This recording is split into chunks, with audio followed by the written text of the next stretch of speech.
Olá, queridos e queridas. Voltei das férias, já terminaram as minhas férias. E eu trouxe algo sobre um pensamento, na verdade, uma reflexão sobre a vida para nós refletirmos nesse dia de descanso, né?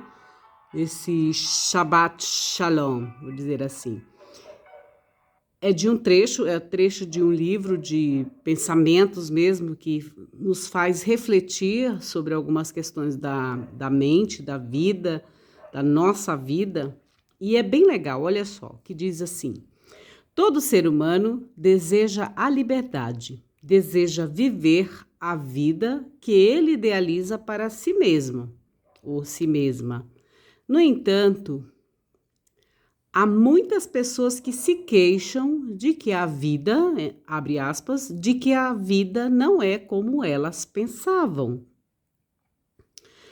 Fecha aspas. Elas estão, segundo o autor aqui, elas estão enganadas ao dizerem isso, pois, na verdade, a vida que cada um leva é sempre consequência daquilo que se pensa. Se essas pessoas se queixam de que a sua vida não corresponde àquilo que elas têm em mente, ou seja, que elas criam na sua mente, é porque elas confundem o pensar com o desejar. Pensar é diferente de desejar, né? Os desejos, né, da nossa alma. Ou esperar. Esperar.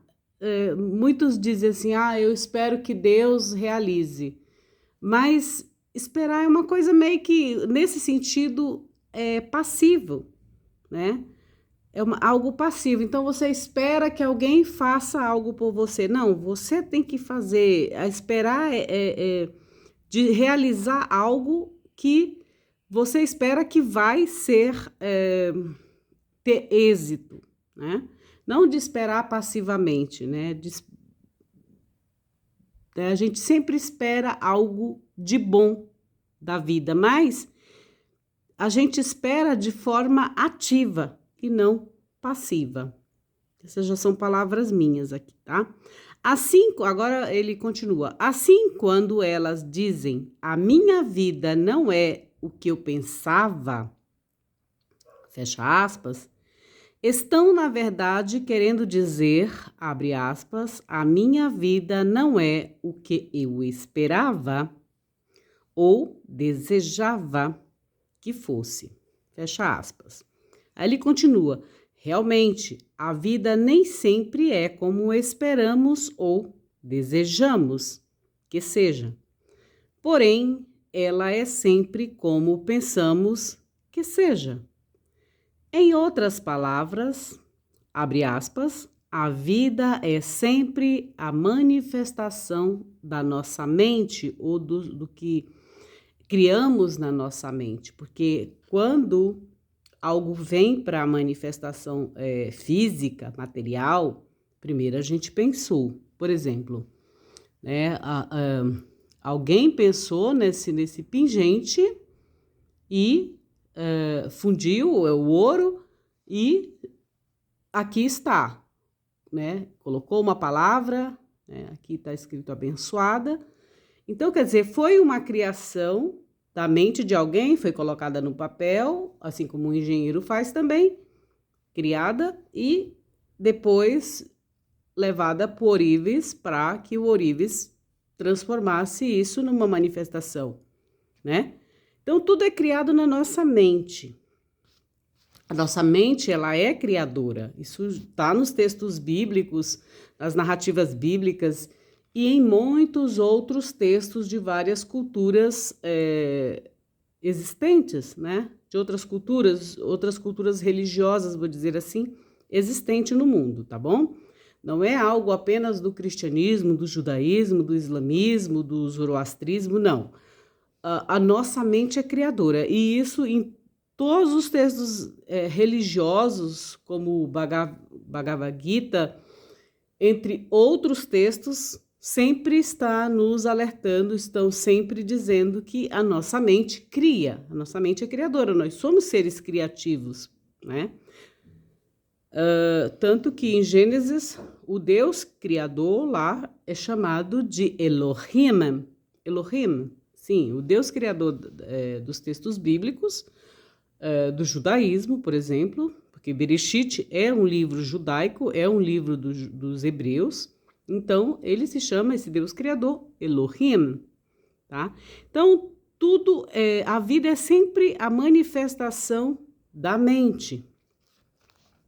Pensar é desenhar mentalmente alguma coisa. Aí os gregos vão dizer que é chamado também o mundo das ideias de Platão, né? Lembram? Pois é, se você estudou filosofia, possivelmente você já deve ter se deparado com essa teoria do mundo das ideias de Platão, tá? Então, pensar é desenhar mentalmente alguma coisa. E quando se desenha mentalmente alguma coisa, cedo ou tarde, ela acaba se manifestando neste mundo da matéria, neste mundo da manifestação, neste reino, neste Malhut, que a gente chama na Cabala de Malhut. Falo Cabala, mas não é Cabala, faz parte tudo da cultura judaica, tá, gente? Então, neste mundo fenomênico, né? Neste mundo dos fenômenos, vou dizer assim. Onde tudo é o quê? Neste mundo, tudo é projeção da nossa mente, tá? Assim, se pensamos em infelicidades, surgirão infelicidades. E se pensamos em doenças, surgirão doenças. Vou dar um exemplo para vocês. Tem muita gente, por exemplo, que vai viajar, e leva os remédios, ou seja, já está dizendo que possivelmente vai ficar doente.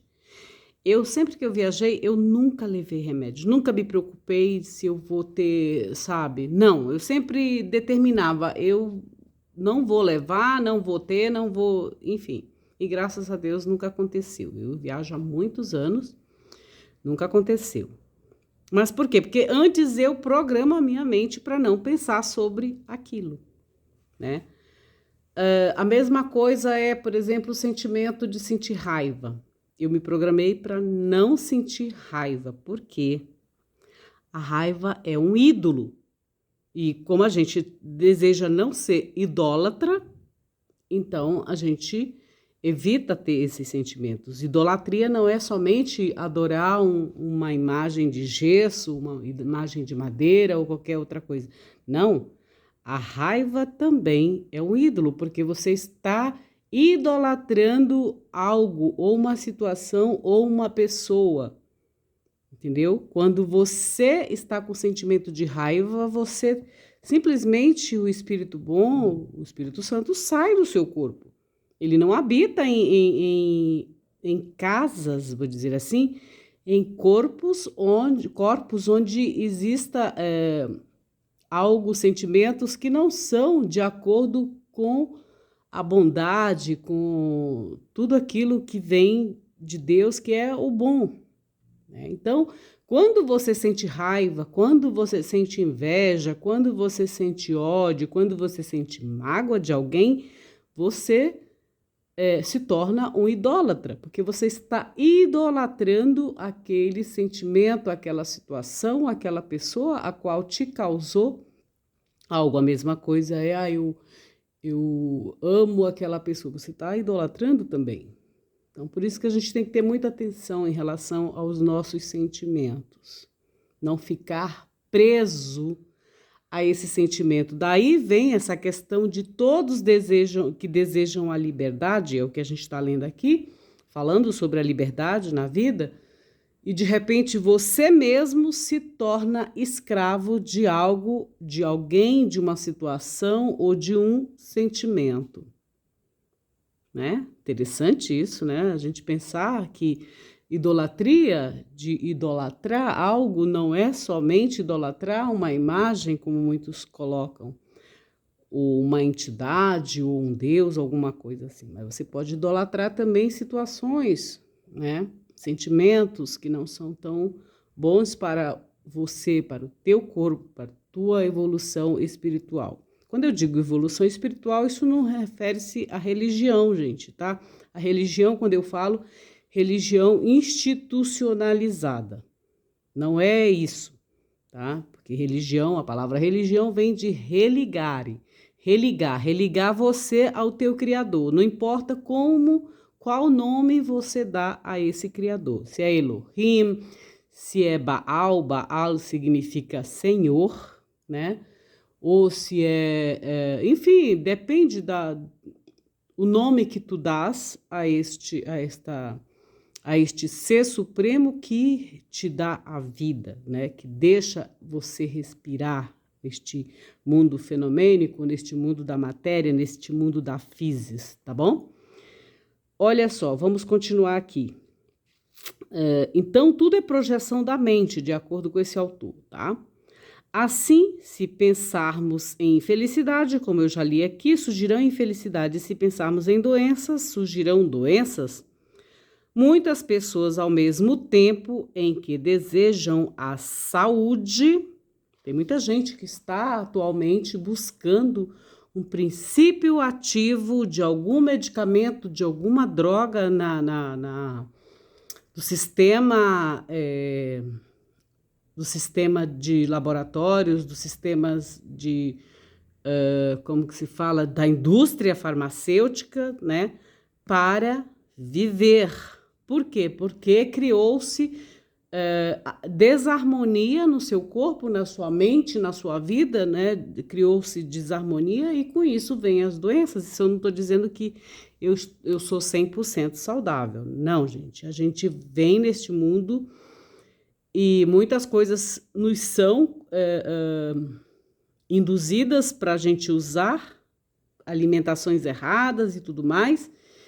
E aí a gente cria também uma situação dizendo que é hereditário e de repente não é, mas a gente finda criando algumas coisas, algumas situações que não são legais. E a gente adquire algumas anomalias, vou dizer assim, que doença é uma anomalia, e depois a gente fica à mercê, a gente se torna escravo da indústria, sim, da indústria farmacêutica, no sentido de ficar buscando princípios ativos de medicamentos para curar, ou de seja lá qual doença for, tá bom?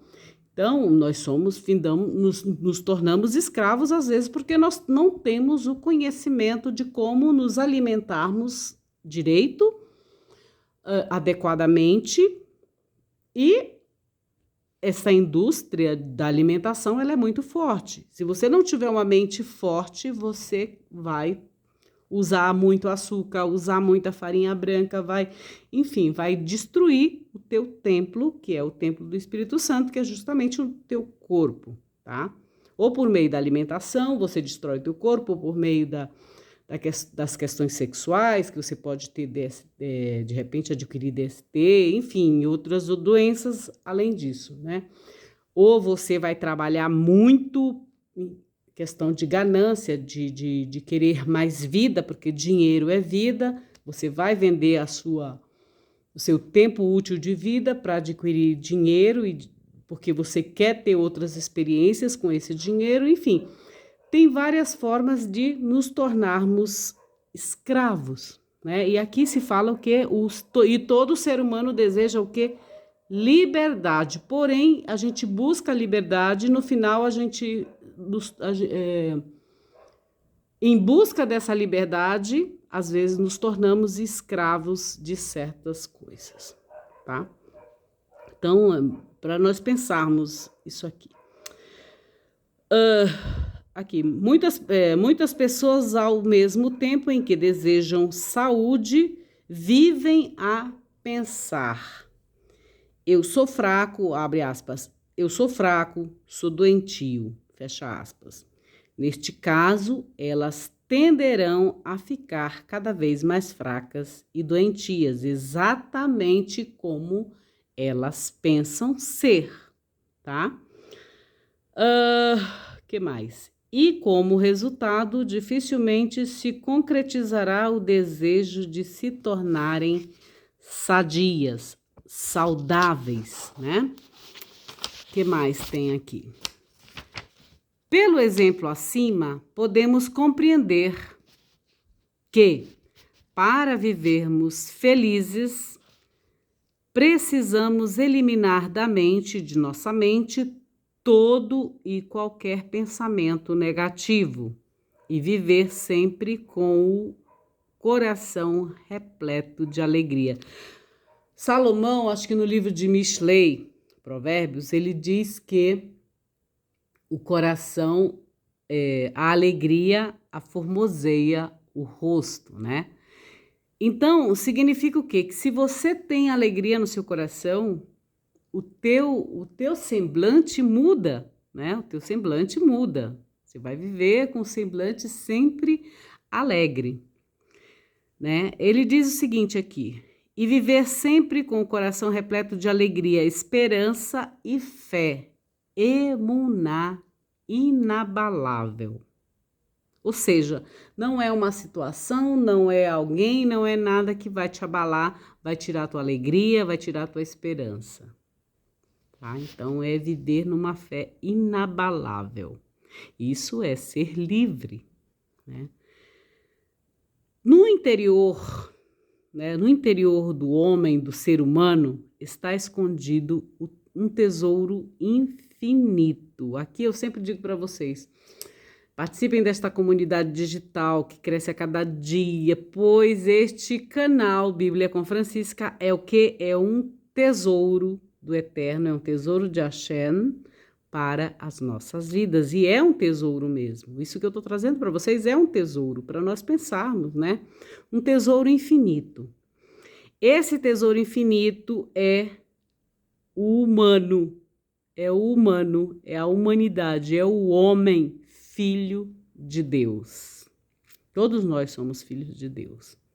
Agora, vivermos como filhos de Deus, aí é outra coisa. Você tem que querer ser filho de Deus.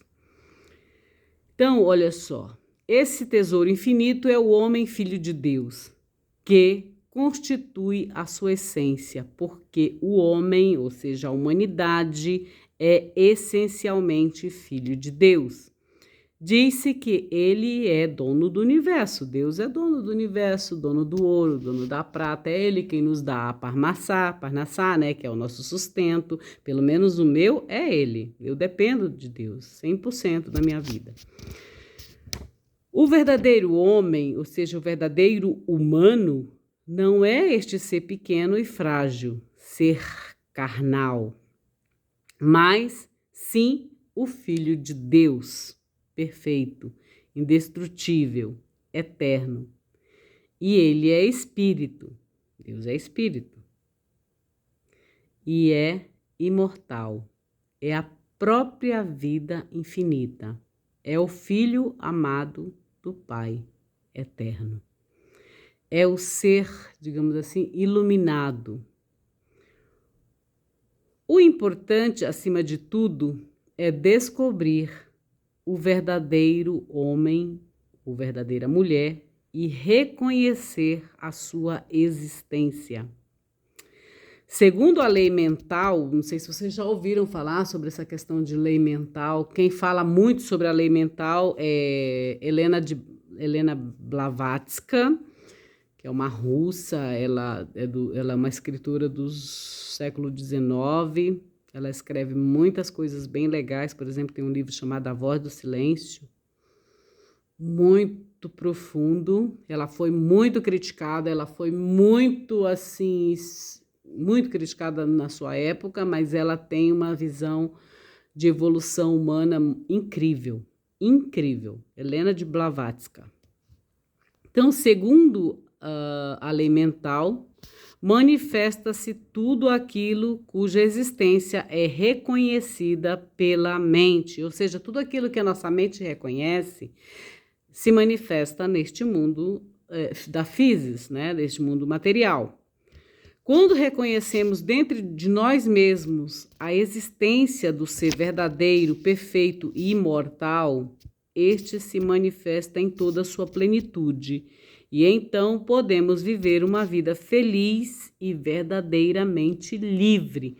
Por que eu estou falando sobre essa questão da liberdade, sobre ser livre? Porque toda a narrativa bíblica, desde Gênesis a Apocalipse, se fala justamente desse Deus libertador, de um Deus supremo, de um ser supremo que nos criou, mas nos criou para a liberdade. Tanto que no Novo Testamento, nas tradições neotestamentárias, diz que Cristo, o ungido, foi para a liberdade que o ungido, que Cristo nos libertou. Aí você vai ter que ler, você vai ter que estudar a respeito do que significa ser livre na visão deste ungido, deste Cristo, deste Messias, né? No caso, a gente chama de Jesus de Nazaré, ou Cristo, porque ele foi alguém que existiu, um homem, um professor que existiu e foi chamado de ungido no primeiro século e trouxe esta liberdade, ele trouxe, na verdade, esta informação sobre vivermos em Deus e sermos seres livres, libertos de muito sistema, de sistema religioso, de sistema econômico, de sistemas de nutrição, de sistemas alimentares viáveis para o nosso corpo. Ele nos libertou de muitas coisas. Quando você lê os textos profundamente, entende, você se torna, sim, um ser livre, tá? Um ser livre. Um ser livre não significa que é um ser libertino. Ser livre não quer dizer que você vai ser um ser, enfim, não é isso, tá? A liberdade na visão cristã, é totalmente diferente do que se prega, do que se fala, vou dizer assim, eu não gosto dessa palavra pregar, do que se é falado no mundo, né? Pregar, vou pregar um prego numa madeira, vou pregar sabe, pregar é meio estranho, essa palavra eu não gosto. Ninguém prega nada aqui, eu pelo menos não sou pregadora, não prego nada, né? Mas eu procuro transmitir, sim, algo para vocês, daquilo que eu leio, daquilo que eu pratico, daquilo que, enfim, que eu acho que é legal para todos nós. Bom, é isso, meu povo. Quero agradecê-los por vocês estarem aqui me ouvindo e ouvir a toda essa exposição sobre a questão da liberdade, sobre a questão do ser humano, né?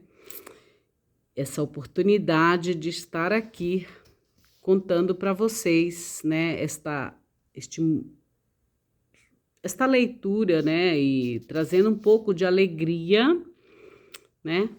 Trazendo um pouco de alegria e o coração cheio de alegria desses estudos, digamos assim, das narrativas bíblicas e de outros textos que falam sobre essa questão de nós, seres humanos, sermos filhos de Deus, sermos livres e que buscamos, né, estar livres, sermos livres, né, buscarmos essa liberdade, mas como estamos buscando essa liberdade, né? Então, espero ter contribuído aí para vocês. Para isso serve a teologia, que é o estudo do ser humano com as relações de Deus. Theo significa Deus, theo, né? E logia significa estudo sobre Deus, estudo de Deus, né? Estudo da relação do homem, da humanidade com Deus, com esse seu Deus criador. A gente estuda Deus? Não, Deus é um ser infinito, nós somos seres que nós não temos esse alcance completo de quem é realmente Deus, né? Mas a gente consegue pensar algo a respeito dele por meio da nossa vida, das manifestações que temos na nossa vida, tá bom? Espero ter contribuído hoje, neste sábado de alegria, algo para vocês pensarem. Pensem sobre tudo que eu falei aqui, ouçam várias vezes para que você compreenda melhor, mas eu falei sobre a questão de todo ser humano buscar a liberdade. Tá bom? Então, fiquem com Deus, em Deus para Deus, fiquem na bênção de Deus e celebre aquilo que realmente importa, que é a vida de cada um de vocês. E se você gostou do que eu falei aqui, se você quiser me ajudar, compartilha este vídeo com todos os teus contatos, deixa aí o teu gostosinho, deixa um like para mim. Para aqueles que me ajudam financeiramente, que me mandam Pix, tem aí na descrição tem todas as informações para aqueles que gostam de ajudar. E eu desejo que Deus os abençoe, os guarde e lhes faça prosperar muito naquilo que é bom, porque o mal também prospera, tá? Então, é isso. Eu desejo que vocês tenham um excelente sábado. Deus abençoe a todos. Tchau, tchau.